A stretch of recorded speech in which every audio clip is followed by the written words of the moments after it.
बीती हुई चर्चाओं को करने में अपना समय मत गवाइए। बीती हुई बातें सुनाने में भी दूसरों का समय बर्बाद मत करिए। बीत गया सो बीत गया, अब जो उसमें सार है वो बता दीजिए और आगे भविष्य में करना क्या है वो बता दीजिए। भूतकाल में ज़्यादा मन को घुमाते रहोगे तो भूत प्रेत हो जाओगे। भविष्य काल में अपने जीवन का निर्माण करोगे तो तुम्हारा भविष्य स्वर्णिम होगा और भाग्य बहुत सुंदर बनेगा। इसलिए भविष्य को सोचिए। और जो व्यक्ति भविष्य सोचकर कोई भी कार्य करता है उसका वर्तमान सुंदर हो जाता है, क्योंकि किसी कार्य को शुरू करोगे उसका रिजल्ट अभी नहीं आता है, रिजल्ट भविष्य में कुछ दिनों के बाद आता है। परिणामदर्शी बुद्धि को भी विकसित कीजिए कि जो आज करने जा रहे हो, करने से पहले उसका रिजल्ट तुमको दिखना चाहिए। ये भजन मत गाइए कि जो होगा वो देखा जाएगा, ये तो मूर्खों का भजन है। जो होगा वो देखा जाएगा, पहले से ही देख लिया है ये होगा, उसको कहते हैं विशेष बुद्धि। जो होगा वो देखा जाएगा, ऐसा नहीं सोचना है। जो होगा वो अभी दिख रहा है और दिख रहा है, इसलिए अपने संकल्प को हम चेंज करेंगे, अपने विचारों को चेंज करेंगे, अपने कर्मों को चेंज करेंगे, स्वभाव को चेंज करेंगे, क्योंकि हमारे स्वभाव, कर्म, व्यवहार, वाणी, चरित्र के कारण ही भविष्य में ये होगा। तो जो होगा उसको बदलने के लिए अपना स्वभाव और चरित्र बदलना पड़ता है, तब भविष्य बदल जाता है और भाग्य बदल जाता है। भगवान राम कहते हैं भक्ति करो। पूर्ववासी ऐसे जैसे धने गांव के वासी, आप लोग ऐसे पूर्ववासी, और क्या पूर्ववासी। पूर्ववासी कहते हैं हम गृहस्थ आश्रम में भक्ति नहीं कर सकते। कितने गृहस्थ लोग भक्ति को बहुत डरते हैं, कंठी माला पहनने को बहुत घबराते हैं कि कैसे कंठी माला पहनो। अरे बंधन है, बिना कंठी रहूँगा कभी दांव मिलेगा, अंडा भी खा सकता हूँ। बिना मंत्र के रहूँगा, स्वतंत्र रहूँगा, कभी बियर भी पी लूँगा। अरे भैया गुरु के बंधन में आ जाऊँगा, कंठी बांधूँगा, फिर कान में फूंक देगा मंत्र, अब फिर तो हम ऐसा वैसा खा नहीं सकते। ये जितने लोग मंत्र सुनने से कतराते हैं, ये स्वतंत्र कुछ खाना पीना चाहते हैं। कभी कभी दांव मिल जाता है, महाभोग लगा देते हैं। और जितने लोग मन की चंचलता को अंकुश में रखना चाहते हैं, मन के ऊपर हावी रहना चाहते हैं, मन को जीत कर जिंदगी जीना चाहते हैं, वह लोग दौड़कर ललक कर गुरु मंत्र ले लेते हैं और अपनी इंद्रियों को नियम के बंधन में बांध करके अपनी जिंदगी को देवी और देवता जैसी बनाते हैं। बोलिए सद्गुरुदेव की जय। जय जय जय जय जय। नाम उनका क्षमा, काम उनका क्षमा। नाम मेरे गुरु का नाम क्षमा महाराज, बड़ा प्यारा नाम का क्षमा। क्षमा की जरूरत तो भगवान को भी पड़ती है। जब परशुराम ने भगवान श्री राम को कठोर बोला तो भगवान राम ने बिना क्षमा मांगे क्षमा कर दिया।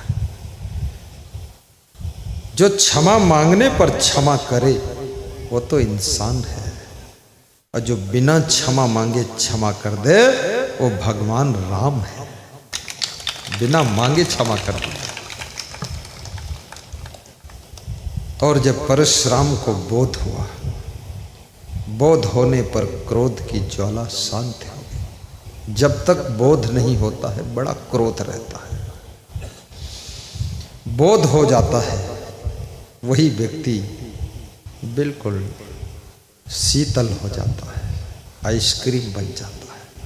जो बहुत क्रोध करता था शांत हो जाता है। ये काम, क्रोध, लोभ, मोह, ये सब धीरे धीरे आदत में परिणित हो जाते हैं, हैबिचुअल हो जाते हैं। ये कोई कंपलसरी नहीं है। ये सब दोहराते दोहराते रिपीट करते करते आदत बन जाती है। फिर जिंदगी भर दोहराते रहो, रोज क्रोध करते रहो। और जिसको अधिक क्रोध आता है उसके घर से लक्ष्मी खिसकना शुरू हो जाती है। जिसको अहंकार अधिक आता है उसके प्रेमी कम होना शुरू हो जाते हैं, मित्रों की संख्या घटने लग जाती है। और जिसको लोभ बहुत आता है उससे पाप होना शुरू हो जाता है, बहुत गलती कर देगा। और जिसको काम वासना सीमा तोड़ रही है वह व्यक्ति कुछ भी कर सकता है। इसलिए काम वासना को भी लिमिट में बांधिए। हर चीज कंट्रोल में रहना चाहिए। तुम भगोना में चावल पकाते हो, भगोना की क्षमता के अनुसार एक लिमिट में चावल डालते हो। उसमें ज्यादा चावल डाल दोगे तो पकेगा फिर नहीं। लिमिट, अपने आप को सीमा की रेखा में बांधिए। लक्ष्मण रेखा का अर्थ यही है कि सीमा की रेखा, मर्यादा की रेखा। मर्यादा में रहो, फायदा में रहो, कायदा में रहो, फायदा में रहो। कायदा में रहोगे, मर्यादा में रहोगे तो फायदा में रहोगे। कायदा तोड़ोगे, मर्यादा तोड़ोगे तो फायदा भी नहीं होगा, नुकसान शुरू हो जाएगा, परेशान होना शुरू हो जाओगे। तो राम और परशुराम, परशुराम को क्रोध अधिक आता है, लेकिन परशुराम को जब ज्ञान हुआ कि ये भगवान राम है, ये पूर्ण अवतार है। परशुराम भी अंश अवतार भगवान है, लेकिन भगवान को समझने में भी परशुराम भगवान को टाइम लगा था। भगवान को भी समझने में टाइम लग जाता है। इंसान को समझने में टाइम लगता है। तुम्हें 5 साल हो गए विवाह हुए, अभी तक तुम पत्नी को समझ नहीं पाए हो। 20 साल हो गए शादी हुई, अपने पति को पूरा समझ नहीं पाए। किसी इंसान को रीडिंग करना, फीडिंग करना, उसको समझना बहुत कठिन काम होता है। और जिस दिन इंसान को समझ जाता है उसी दिन इंसान फिर परेशान नहीं होता है, फिर मुस्कराता रहता है कि अब समझ गए क्या चीज है। लेकिन समझना बहुत कठिन है। और जहां जहां पूरा समझ नहीं पाते हो वहीं वहीं फीड खाते हो, तुम धोखा खाते हो। इसलिए हर स्त्री को अपने पति को समझने की कोशिश करना चाहिए। और मनुष्य की जिंदगी के हजारों पहलू होते हैं, हीरा के अनेकों पहलू होते हैं, ऐसे एक स्त्री की भी जिंदगी के अनेक पहलू हैं। हर पहलू से उसको देखिए, समझिए। तो परशुराम फिर क्षमा मांगते हैं। परशुराम के जीवन के प्रसंग बहुत से हैं, मैंने पढ़ा, लेकिन क्षमा स्वयं परशुराम ने क्षमा मांगा है तो केवल भगवान राम से मांगा है। नहीं, परशुराम झुकने वाला व्यक्ति नहीं। गणेश से भी मारपीट हुई, पटकी पटका हुई, गणेश का दांत टूट गया तो गणेश ने भी उनको पटका मारा। देवता भिड़ जाते थे, किससे लड़े? 33 करोड़ तो देवी देवता है, तो आपस में ही पटकी पटका कभी कभी हो ही जाती। अब मनुष्य कितना है देखो, 1 करोड़ कितना है? 140 करोड़ तो हिंदुस्तान में जनसंख्या बहुत बढ़ चुकी है। इसलिए कहीं रेलवे स्टेशन पर लोग कुचल जाते हैं, भगदड़ में रौंद जाते हैं, कहीं कुंभ में रौंद जाते हैं। और अभी भी कुछ ऐसी जातियां हैं, कुछ ऐसे मजहब हैं जिनके जीवन का लक्ष्य केवल जनसंख्या बढ़ाना है। जमीन नहीं बढ़ा रहे, ना कोई कला बढ़ा रहे, ना कोई योग्यता बढ़ा रहे, ना कोई नवोदित विचार उत्पन्न कर रहे, केवल बस गेहूं की फसल का उत्पादन नहीं बढ़ा रहे, लेकिन खाने वालों की संख्या बढ़ा रहे हैं। बड़े धूर्त लोग हैं। इतना भीड़ मचा रखी है। मैंने सोचा था एक बार जब सिंगल रोड थी हाईवे, तो मैं सोचा एक 4 लेन मिली मुझे, मैं बड़ा खुश हूँ कि अब कम से कम आराम से चलेंगे। 2 साल बाद उस पर निकले, उस पर भी वही भीड़। फिर 6 लेन पर गए तो उस पर भी वही भीड़। तो हमने कहा कितनी लेन लगा दो रोड की, लेकिन जब तक इनके दिमाग की लेन ठीक नहीं होगी तब तक कोई कंट्रोल होने वाला। एक मुस्लिम भाई के एक बच्चा पैदा हुआ, बड़ा धार्मिक आदमी था वो मुस्लिम भाई। तो मौलवी के पास गया सीधे, बोला मेरे बच्चे का नामकरण कर दो। तो मौलवी थोड़ा टटोलता है, भाई कैसा नाम पसंद वैसा रख दो, क्योंकि मैं अपने मन के अनुसार रख दूं, इसको पसंद ना आए, मन किरकिरा हो जाए, ठीक नहीं। मेरे से भी कई लोग कहते मेरे बेटे का नाम रख दो, तो मैं बड़ा सोच में पड़ जाता हूँ, कन्फ्यूज़न में आ जाता हूँ कि मैं इनका नाम रखूँ। इसकी वाइफ को पसंद ना हो, इसको पसंद ना हो, दादी को पसंद ना हो, अपन झंझट में क्यों पढ़ूँ। तो मैं 3 नाम रख देता कि 3 में से एक छांट लो जाए, तो खुश हो जाते, एक छांट लेते। अगर 3 में से मैं कोई एक रख देता जो नहीं छांटा था, तो उनको फिर मुश्किल हो जाती। तो वो बड़ा होशियार था, मौलवी होशियार था। उसने कहा कैसा नाम रखूं? तो उन्होंने कहा ऐसा नाम रखो जिसमें अल्लाह शब्द लास्ट में आ जाए, क्योंकि बेटे को पुकारूं तो अल्लाह की पुकार भी साथ में हो जाए। क्योंकि माया जाल है, अलग से अल्लाह को पुकारने का टाइम मिले न मिले, बेटे को पुकारूंगा साथ में अल्लाह को भी पुकार दूंगा साथ में, नमाज पूजा भी हो गई, झंझट खत्म। कितने लोग इसलिए अपने बेटे का नाम नारायण रखते हैं, बुलाते नारायण को है, सोचते भगवान भी सुन लेगा, वो भी नारायण है। ऐसा कैसे हो सकता है? क्या भगवान ये भी नहीं समझ रहा कि अपने बेटे को बुला रहा है, और बेटे को बुलाए और भगवान आ जाए? ऐसा भगवान इतना ना समझ है? कैसे भगवान को धोखा दे रहे तुम? ऐसे सभी लोग बुला ले, नाम हरि प्रसाद, तुम दिन भर चिल्लाते हो हरि प्रसाद नालायक है, तो क्या भगवान नालायक हो गए? तो ये सब बात को समझना है। भगवान का नाम रख दिया, चलो ठीक है, कोई बात नहीं, तुम्हारी पसंद। तो मौलवी ने नाम रखा रहीमतुल्लाह। क्या नाम रखा? रहीमतुल्लाह। दूसरे साल दूसरा बच्चा हुआ, फिर पहुंच गए मियाँ जी नाम रखवाने। फिर बोले अब कैसा रखना? बोले बस अल्लाह नाम लास्ट में आना चाहिए। बोले इसका नाम खिदमतुल्लाह। तीसरे साल तीसरा बेटा, बोले इसका नाम इनायतुल्लाह। चौथे साल चौथा बेटा, बोले इसका नाम हिनायतुल्लाह, हिदायतुल्लाह, तुल्लाह तुल्लाह सब हो गए। अब 12 बच्चे हो गए, 1 दर्जन पार कर गए। बड़े शाबाश वीर है, अकल तो नहीं बढ़ी पर बच्चे बढ़ गए।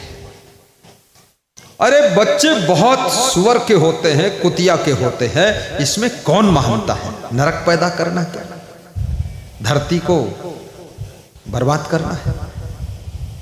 भीड़ मचाते फालतू। यहाँ 13वां बच्चा हुआ, फिर पहुंचे मौलवी के पास कि 13वें बच्चे का नामकरण कर दो मौलवी साहब। तो मौलवी मुस्कराया, और मौलवी थोड़ा सोचा, दिमाग में जोर डाला कि इतने नाम अल्लाह वाले कहाँ मिलेंगे। तो मौलवी मुस्कराया और बोला देखिए तुम्हारे सब बच्चों का नाम रख दिया, रहीमतुल्लाह, खिदमतुल्लाह, इनायतुल्लाह, हिदायतुल्लाह, अल्लाह अल्लाह सब है। इसका नाम आखिरी है बस कर अल्लाह। बस बंद करे, बस कर अल्लाह हो गया, क्या अब आगे नहीं। मौलवी भी कहता बस कर अल्लाह, फिर भी वो बस करता ही नहीं, क्योंकि उसका मन बस में नहीं, विवेक नहीं, विचार नहीं। सारी पृथ्वी अगर मुस्लिम हो जाए तो इससे भी क्या मिलेगा? सारे लोग ईसाई हो जाए तो इससे भी क्या मिलने वाला? और कोई हिंदू मुस्लिम सिख ईसाई कुछ भी ना रहे तो क्या घाटा होने वाला? लड़ क्यों रहे हो? हिंदुओं को मिटाना क्यों चाहते हो? ये सब भ्रम तोड़ दीजिए। मैंने देखा मधुमक्खी, तितली और मक्खी और चींटी और भौरा एक ही फुलवारी में पास पास में बैठे फूलों का आनंद ले रहे हैं। वहीं पास में भौरा है और भौरा जब देखता है इस फूल में मधुमक्खी आ गई तो उस फूल को छोड़ के दूसरे फूल में बैठ जाता है। चींटियां पहले से बैठी हैं, फूल का रस चाट रही हैं और उसी फूल के पास में तितलियां नाच रही हैं। क्या आनंद है। गांव में भी रहो, मिलजुल कर रहो, प्रेम से रहो। गांव इसलिए बसाया जाता है एक दूसरे को मदद की जा सके। गांव इसलिए बसता है कि हम एक दूसरे के दुख को कम कर सकें। लेकिन दुर्भाग्य की बात है, गांव में बसे हुए लोग गांव के लोगों को कोशिश करते कितना ज़्यादा दुख दे सकें हम। इसका काम बिगाड़ दें, इसके ट्राली के टायर में कुछ लोहा घुसेड़ दें, इसकी गाड़ी में आग लगा दूं और इसका घर फूंक दूं और इसकी उन्नति क्यों हो रही है। इतनी जलन पैदा हो गई लोग, और जलने वाले लोग अपनी सुख शांति को जलाकर राख कर देते हैं और जो दूसरों की उन्नति से जलता है उसकी उन्नति ब्रेक हो जाती है। जो दूसरों की उन्नति से खुश होता है उसकी रुकी हुई उन्नति भी शुरू हो जाती है। बोलिए सद्गुरु भगवान की जय।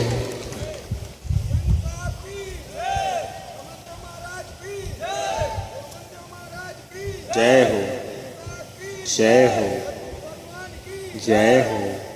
बहुत अच्छा प्रदीप, बहुत बढ़िया। हाँ, नंबर लगाए रहो, इधर वाले थक जाए उधर चालू करो।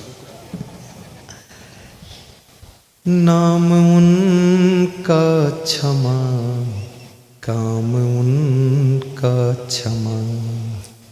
मेरे गुरु के नाम पर 2 पंक्ति गा रहा हूं। आज सत्संग में भक्त चर्चा करे। क्या चर्चा कर रहे हैं आपस में भक्त लोग? आज सत्संग में भक्त चर्चा करे, साहिब उपदेश दे जिंदगी के लिए। और बात मत सुनाइए गुरुदेव, आज ऐसा उपदेश सुनाइए कि जिंदगी के लिए कुछ सुनाइए।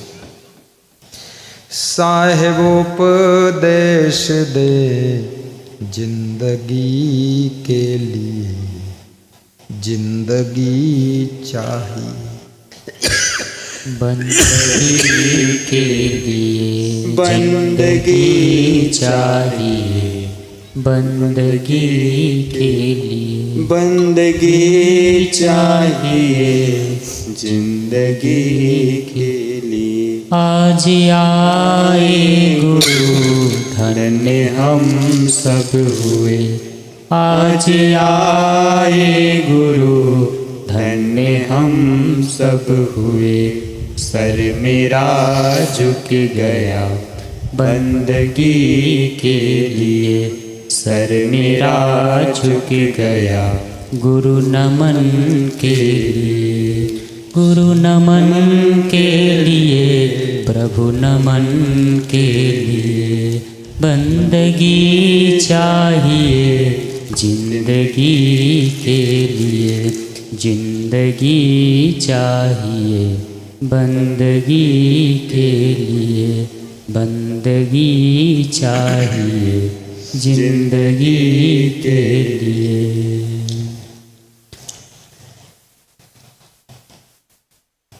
बोलिए सद्गुरु भगवान की जय। रहने वाले गुरु लखीमपुर के, नाम उनका क्षमा, काम उनका क्षमा, नाम उनका क्षमा, काम उनका क्षमा। आज वादा करो और संकल्प लो, आज वादा करो और संकल्प लो।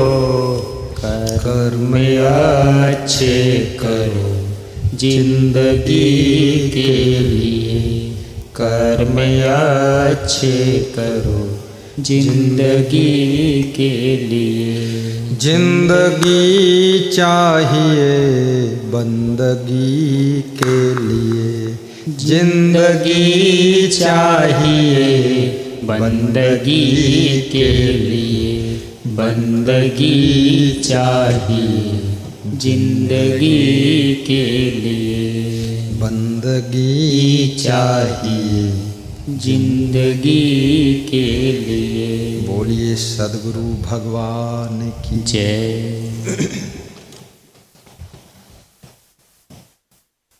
सद्गुरु कबीर साहिब से किसी भक्त ने प्रश्न पूछा है,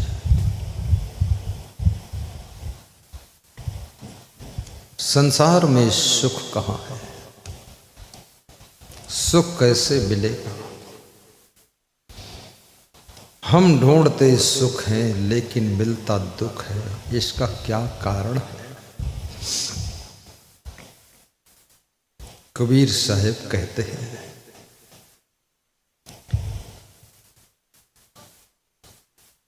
सद्गुरु मिलाई बहुत सुख लहिए,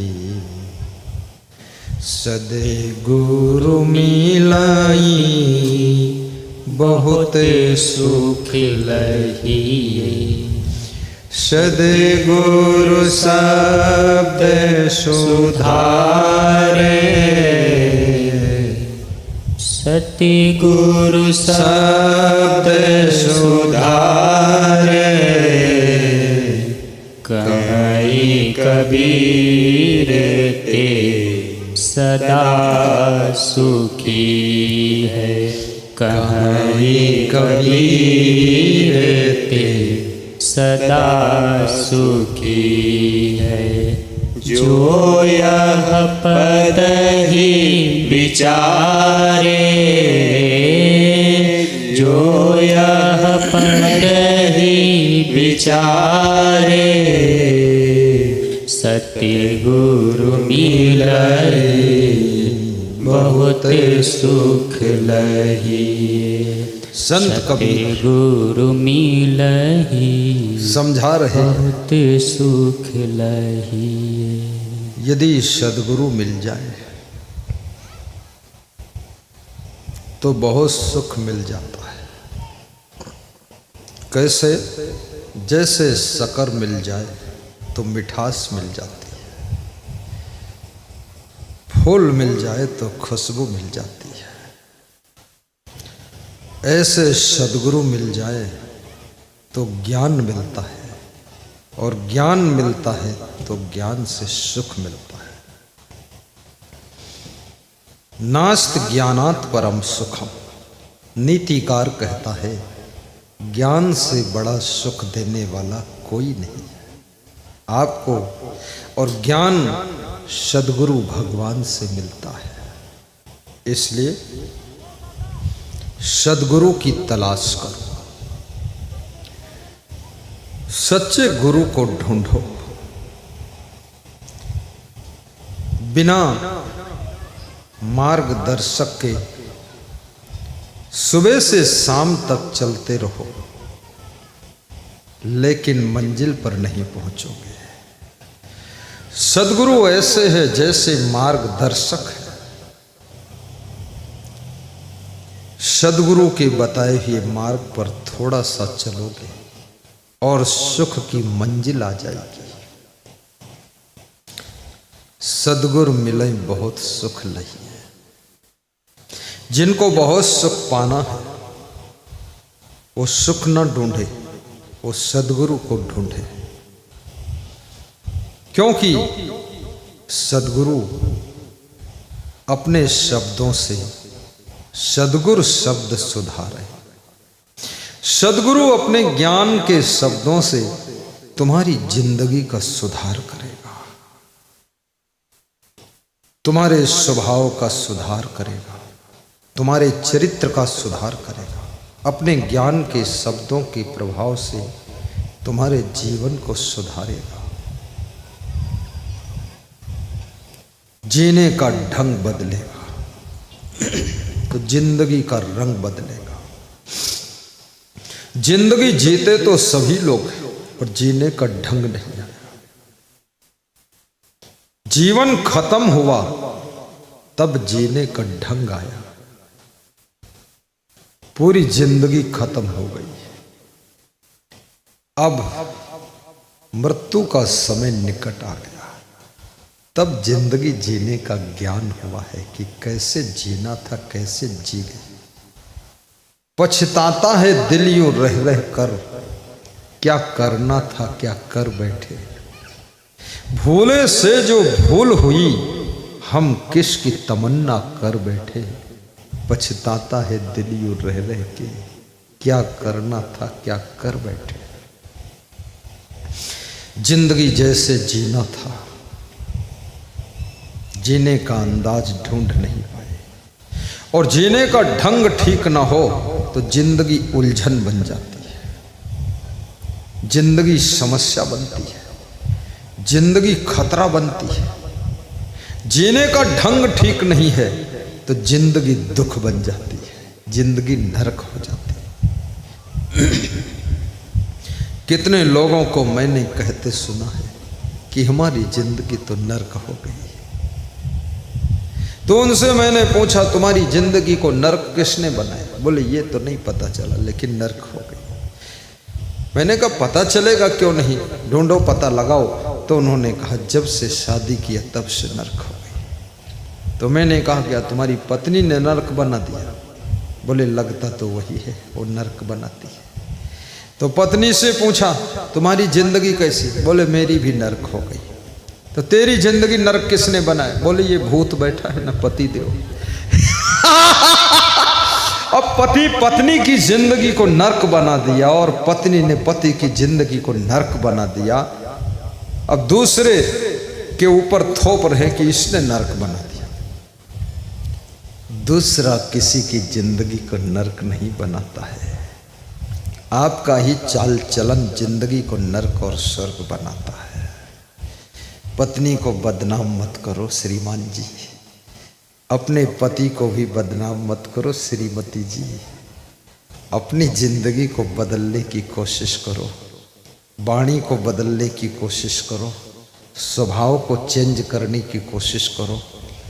कितनी स्त्रियां जब बाजार जाएंगी 2 साड़ी खरीद लाएंगी, उसको साड़ी दिखती लेकिन गाड़ी नहीं दिखती, पैदल जा रही, इतनी अकल नहीं आ रही। अरे साड़ी बार बार खरीदती है, मत खरीद साड़ी इतनी, कभी गाड़ी भी खरीद लेना। ये कौन खरीदेगा? और तेरी साड़ी देखता कौन है? सभी स्त्रियां अपनी अपनी साड़ी दिखाने के लिए निकलती हैं सज धज कर, तो तेरी कौन देखेगा? वो सब अपनी दिखाना चाहिए। और पतियों को साड़ी देखने का तो टाइम नहीं है, अपनी पैंट तो उल्टा पहनते, तुम्हारी साड़ी क्या देखे। फालतू का, बहुत बेजरूरत साड़ी भी मत खरीदिए। अनावश्यक सामान खरीदने से भी घर में जगह नहीं बचती है और पैसा फालतू फंसता है। सोचिए, साड़ी से ज्यादा बेहतर तो गाड़ी है। गाड़ी में बैठकर चलोगी, धूल भी नहीं लगेगी, धूप नहीं लगेगी, बरसात में भीगोगी नहीं, रात में जा सकती हो। और साड़ी पहनकर, साड़ी कोई तुमको लाद के थोड़ी ले जाएगी, इसको तुम लाद के ले जाओ। इसलिए कम साड़ी में भी काम चलाओ। लेकिन घर में संपन्नता है तो मैं तो कहूँगा रोज एक नई साड़ी पहनो, तो फिर पुरानी साड़ी रोज दान कर दो किसी को, इतना भी दिल रखो। कलकत्ता में एक ऐसी महिला है जो रोज नई साड़ी पहनती और एक बार पहन करके दूसरी साड़ी पुरानी होगी दान कर दी। 365 साड़ी साल में दान कर देती। उसका पति खुश होता है, बोलता है 365 एक साथ खरीद के रख ले, एक ही बार पहन, कोई हर्ज नहीं। अरे गाड़ी भी दान कर दो, पुरानी गाड़ी हो उसको भी दान कर दो। ज़्यादा खटारा ठोंकते पीटते मत चलाओ। दान ना करो तो बेच तो लो कम से कम। और ये भी याद रखना, अपने लिए जो जीते हैं केवल वे हमेशा दुखी रहते हैं, और जो दूसरों के लिए जीने के लिए कदम उठाते हैं उनका दुख लाखों कदम दूर हो जाता है, वे सुखी हो जाते हैं। थोड़ा अपनी माँ के लिए भी जियो, थोड़ा अपने पिताजी के लिए भी जियो, थोड़ा सा दादा दादी के लिए भी जियो। बूढ़े दादा दादी के लिए 10 मिनट का समय निकालकर उनके पास बैठकर मीठी मीठी बात करके उनको खुश भी करो, क्योंकि बूढ़ों के पास कोई बैठना नहीं चाहता। नई नई बहुएं सासू के पास बैठना नहीं चाहती, अड़ोसी पड़ोसी की नई नई सहेली ढूंढ लेती, उनके साथ हंसती है, मुस्कुराती है, और घर की डोकरी सासू बैठी बैठ कर रही, कब आएगी, मेरे से कब बोलेगी, उससे बोलती नहीं। अपने घर के बूढ़ों को भी थोड़ा समय दीजिए, बच्चों को संस्कार देने के लिए समय दीजिए। तुम मकान निर्माण करते हो, समय देते हो, धन देते हो, श्रम करते हो, लेकिन अपने बच्चों की जिंदगी के भवन को निर्माण करने के लिए भी थोड़ा टाइम दीजिए, ताकि इनका जीवन का महल अच्छा बने। जिन्होंने तुम्हारी गर्दन को अंगुलियों से गुदगुदा करके हंसाया है, ऐसे दादी माँ को आज कुछ ऐसी बात कहो जो हंसे। और जो लोग थोड़ा अपने परिवार के लिए भी जीने की कोशिश करो, संकुचित जीवन मत रखो, हम दो हमारे दो। कुछ बहन के लिए भी करुणा रखो, बहन भी आस रखती है, मेरा भाई है, मेरा भाई है, और भाई 2 कौड़ी का किसी काम का नहीं, ड्रिंक पीकर पड़ा है, पूरा टमाटर सड़ा है। अपनी बहन की भी थोड़ा देखो, उसकी तमन्ना और गर्व क्या है। बात लेन देन की नहीं है, बात केवल प्रेम की है। तुम्हारा भाई अगर उन्नति करे तो उसको धन्यवाद भी दीजिए, क्योंकि कोई कितना बड़ा आदमी बन जाए, बड़ा धनवान हो, बड़े पद पर हो, लेकिन धन्यवाद की आस तो रखता है कि मैं अच्छी गाड़ी लाया हूं, कोई कहे कि आपकी गाड़ी बहुत अच्छी है, कहना चाहिए। मैं तो बोल देता हूं लोगों को, आपकी गाड़ी बहुत अच्छी है, अरे आपका मकान बहुत अच्छा है, हो सकता कभी हमको भी गाड़ी में बैठने को मिल जाएगा, उसमें बैठ लूंगा थोड़ा। वो बोलता है गाड़ी अच्छी, आओ बैठो गुरुजी। अब मैं यही चाहते था, थोड़ा बैठ लो आगे। प्रशंसा करना भी सीखिए, ईर्ष्या करना छोड़िए। कभी कभी अपने मामा के लिए भी समय निकालिए। जब तुम्हारा जन्म हुआ था, नानी नाना मामा मामी के पास में सबसे पहले सूचना गई थी कि बालक का जन्म हुआ है, वहां खुशियां हो रही थी। तुम जवान हुए, मामा मामी को भूल गए, तुम भूल गए अपने नाना नानी को। क्या उनको हम दे सकते हैं? कुछ नहीं, लेकिन हर जीव इस धरती पर प्रेम का भूखा है, प्रेम का प्यासा है, और जहां प्रेम मिल जाता है वहां हर जीव खुशियों से भर जाता है। इसलिए प्रेम के दाता बनो। बाकी तो सब अपनी अपनी जिंदगी से, अपने अपने भाग्य कर्म से जी रहे हैं, लेकिन तुम प्रेम बांटते चलो, प्रेम की गंगा बहाते चलो, ज्योति से ज्योति, आगे बोलो, जलाते चलो। ऐसे ऐसे लोग हैं ज्योति को बुझाते चलो कर जलाते चलना है, खुश करना है लोगों को।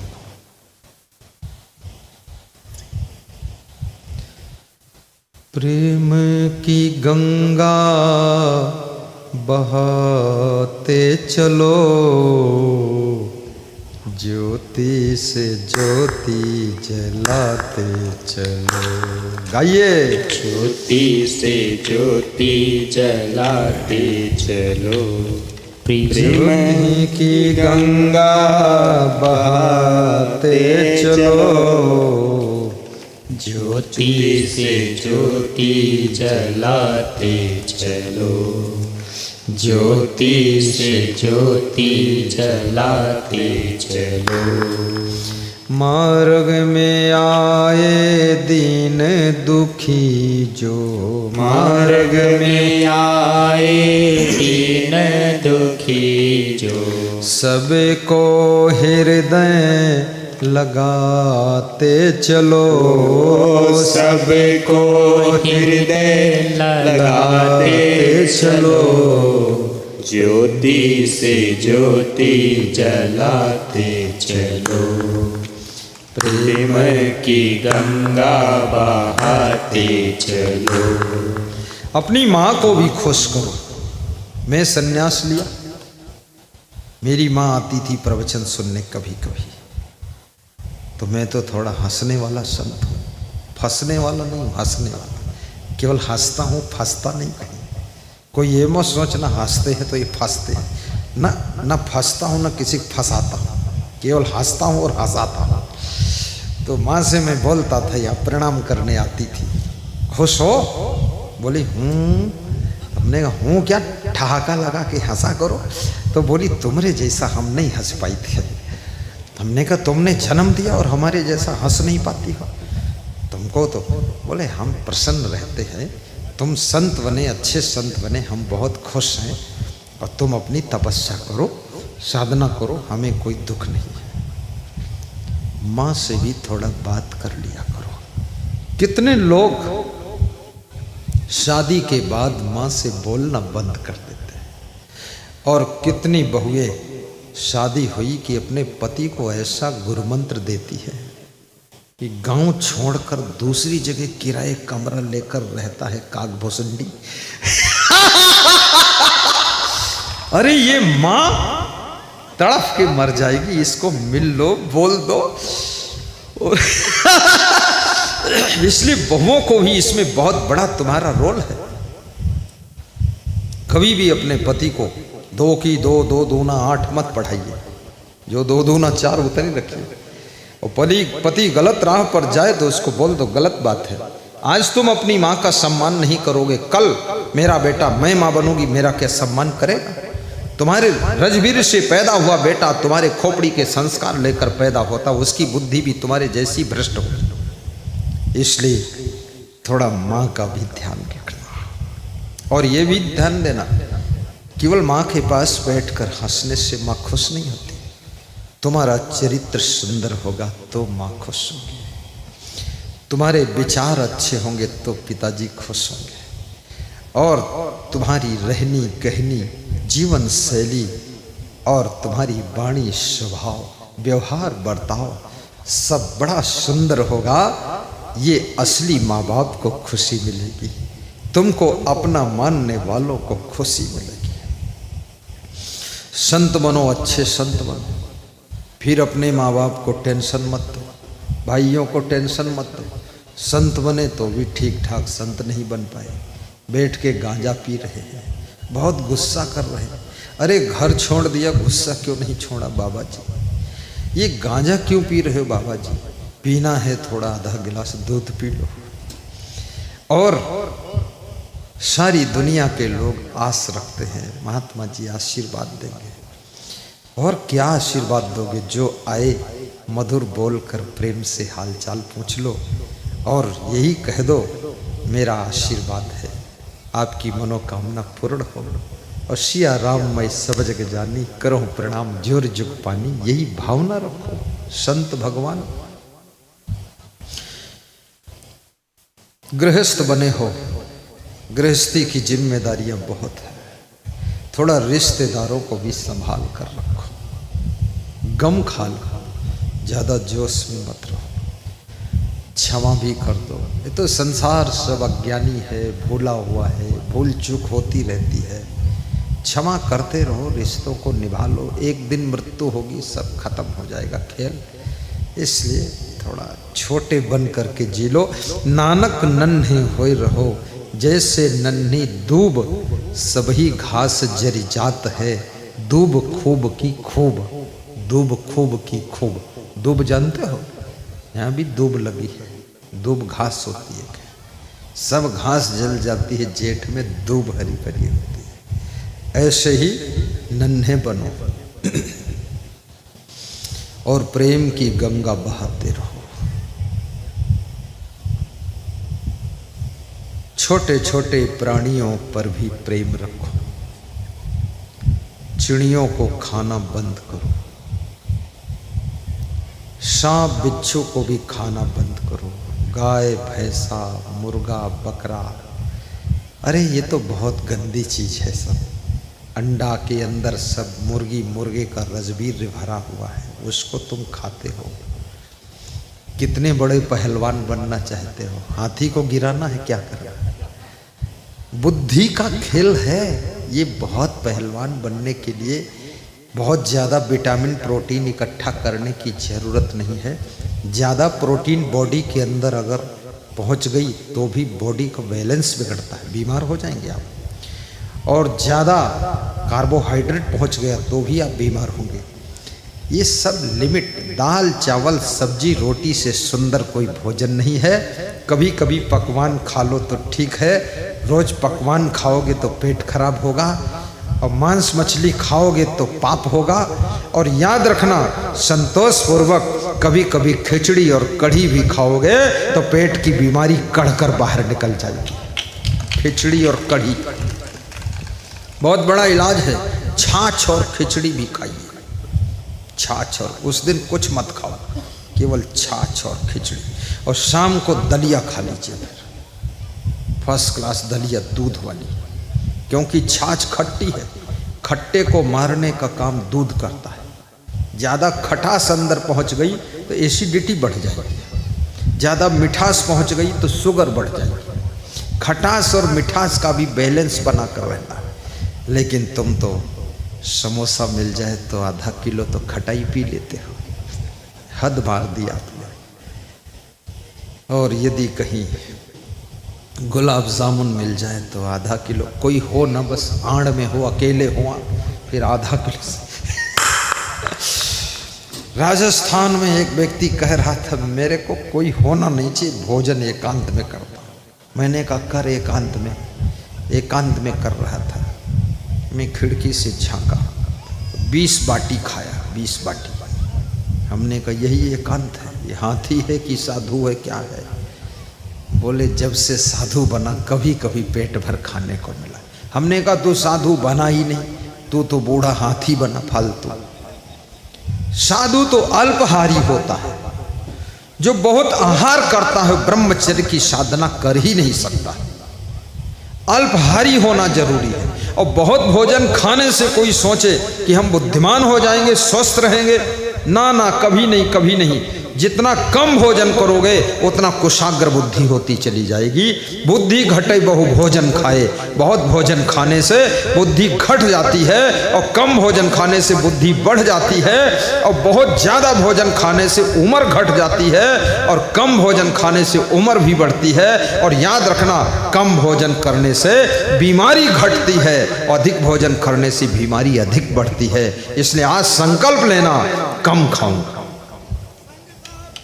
जय जय। सबके होश उड़ गए। जब कम खाने को बोला हो, संकल्प लेने को, लोग सोच रहे हैं क्या तुम्हारा खाता हूं, मैं कमाता हूं, खाता हूं, तुम हमारे पेट के चक्कर में क्यों पड़े हो? मैं तो सही बात बताता हूं। 1 रोटी कम खाओगे, 10 रुपये रोज दान करो, नित्य दानी बनो। नित्य भोजन करते हो, नित्य कपड़े पहनते हो, नित्य सोते हो, नित्य जूते चप्पल पहनते हो, तो नित्य दानी भी तो होना चाहिए। नित्य दान। दान दरिद्र का नाश करता है। दारिद्र्य नाशनम दानम शीलम दुर्गत नाशनम। एक बालक अपने सिर पर बहुत बड़ी परात लेकर उसमें चना, मुरमुरा, नमक, चटनीदार रखकर बेच रहा था मंदिर के पास में। थोड़ा बिकता था और उसके बाद वो 1 रुपया रोज मंदिर के दान पात्र में दान कर देता था। तो मंदिर का पुजारी कहता था, तुम बहुत गरीब हो मत दान करो, 2 पैसा दान कर दो ठीक है, लेकिन वो 1 रुपया दे देते थे। धीरे धीरे वही बालक जब बड़ा हुआ, मंदिर में आकाशवाणी हुई, तेरा 1 रुपया कभी न कभी भगवान लौटाएगा, 1 रुपया रोज तो दान करता। वही बालक आगे चल करके भारत देश का बहुत बड़ा उद्योगपति बना, जिसका नाम था धीरू भाई अंबानी। धीरू भाई अंबानी। दान का ये प्रभाव होता है। बस थोड़ी देर में सत्संग समाप्त भी करूंगा, ज़्यादा नहीं, बस 5 मिनट और बैठो। देवी जी तुम कहाँ लिए जा रहे हो तुम इनको फालतू? उधर बुला लो, 3 आदमी निकल गया है, बुला के लाओ इधर। हाँ, कौन बुलाने जाएगा? तुम बुला लो, 3 आदमी गया है, वो गाड़ी। हाँ ये जाओ, वो 3 आदमी बुला लो इधर। अभी जाना नहीं, मैं छोड़ूंगा ना, क्योंकि मैं भी ऐसा नहीं कि लंबा सुनाऊं, लंबा नहीं, ज़्यादा लंबा सुनाने से फिर क्वालिटी कमज़ोर हो जाती है। ज़्यादा लंबा सुनाने से, और सुनने वालों की सुनने की एबिलिटी कम हो जाती है, कैपेसिटी कम हो जाती है। फिर उनको ऐसा लगता कुछ आवाज़ आ रही लेकिन समझ में नहीं आ रहा, दिमाग फेल हो गया। इसलिए बच्चों का पीरियड विद्यार्थियों का 45 मिनट का होता है, 40 मिनट ही एक साथ बच्चा समझ सकता है। फिर दूसरा पीरियड चेंज होता है, बीच में 5 मिनट का डिस्टेंस। ऐसे ही प्रवचन जो है अधिक से अधिक बस 1.5 घंटा काफ़ी, बहुत हो गया 2 घंटा, और लिमिट उसका अगर 1 घंटा हो तो प्रवचन फिर अमृत रस की तरह टपकता है 1 घंटा। और मेरे को कितना हुआ जानते हो? ज़्यादा हो गया है, 1 घंटा 20 मिनट हो गया, बस 5 मिनट में और ख़त्म कर दूँगा। आ जाओ आ जाओ आ जाओ, बुला लो, हाथ से बुलाओ, गुरुजी बुलाओ। मैं तो यहाँ से भी बुला लेता, छोड़ता ही नहीं।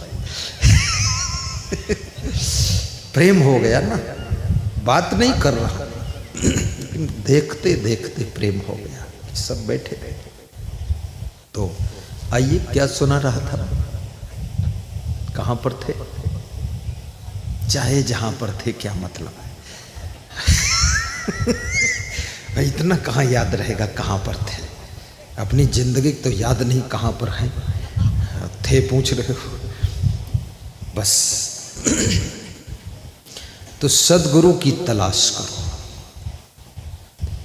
और उनके ज्ञान के शब्दों से अपने जीवन को सुसंस्कृत और सुभद्र बनाइए। प्रेम की गंगा बहाइए। कहें कबीर सुनो, कहें कबीर ते सदा सुखी हैं जे या पद ही विचारे।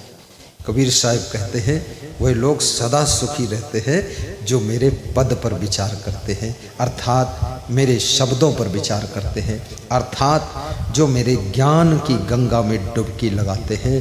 कुंभ में गंगा यमुना सरस्वती में डुबकी लगाओ, लेकिन याद रखना उस डुबकी का भी फल तब मिलता है जब ज्ञान की गंगा में भी डुबकी लगाओ, प्रेम की गंगा में डुबकी लगाओ। जय। अभी कुंभ में मैंने सत्संग किया, 13 तारीख से शुरू कर दिया, जनवरी से, और 13 फरवरी तक किया, 32 दिन प्रवचन किया। बहुत बड़ा मंडप लगा हुआ था। मैं सोचता था ये कैसे भरेगा, रोज खूब खचाखच भरता था। भोजन खाने वाले भी धक्का मुक्का करके खाते थे। धक्का देना तो हिंदुस्तानियों की आदत है, तुम कहीं रोज धक्का दे ही देंगे, और जब तक धक्का न लगे तब तक हिंदुस्तान के व्यक्ति को मजा भी नहीं आता है। कोई ढकेले तो कहता हाँ मेला ठीक है। तो धक्का मुक्की बहुत हुई। कुंभ में कितने लोग स्नान कर चुके, जरा हाथ ऊंचा करके बताए कौन कौन कुंभ गया है? वेरी गुड, बहुत लोग जा चुके। अभी किसका किसका इरादा है मैं जाऊंगा? हाथ उठाओ, बस ठीक है। और किसका ऐसा इरादा मैं नहीं जाऊंगा? हाथ उठाओ। जो नहीं जाएंगे उनके लिए कुंभ का आशीर्वाद का प्रसाद मैं यहाँ लेकर आया हूँ और वही बांट रहा हूँ, यही ले लो। मैं डुबकी लगा के आ गया।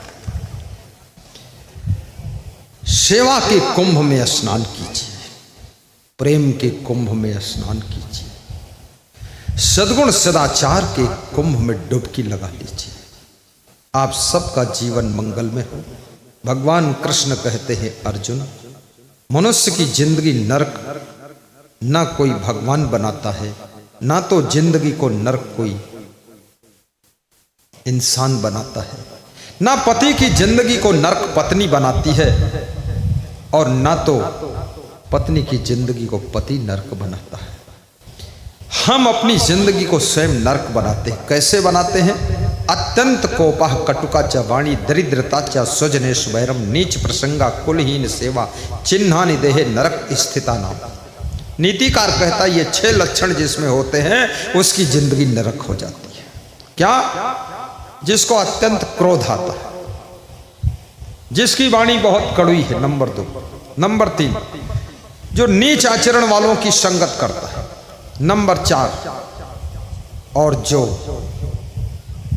कुलहीन लोगों की सेवा करता, अर्थात जो विचारहीन है, चरित्रहीन है, आचरणहीन है, जो खान पान में भी हीन है, ऐसे लोगों की सेवा जिनको करना पड़ता है उनकी जिंदगी भी नरक हो जाती है। दरिद्रता, और जिनके पास में दरिद्र है, अर्थात दरिद्री कौन है? जिसके पास में संतोष भी नहीं है, वो वास्तविक दरिद्री होता है। बोलिए सद्गुरु भगवान की जय। संतोष के बिना सुख संसार में है ही नहीं। एक ऐसा पॉइंट जिंदगी में आता जहां संतोष करना पड़ता है, संतुष्ट होना पड़ता है। आपको जैसी बहू मिली, अगर आप संतुष्ट कर लिए मन को तो ठीक है, नहीं संतुष्ट कर पाए तो दुखी रहे। अब है जैसी है और क्या है। आपको जैसा बेटा मिला थोड़ा संतुष्ट होना पड़ेगा, जैसे माता पिता मिले थोड़ा खुद को भी समझाना पड़ेगा। सारी जिंदगी बीत गई दूसरों को समझाते समझाते और खुद को समझाना भूल गए। जिस दिन खुद को समझाना आ जाएगा उस दिन दूसरों को कम समझाना पड़ेगा और तुम्हारी गम मिट जाएगी और जीवन में सुख आएगा। बोलिए सद्गुरुदेव की जय।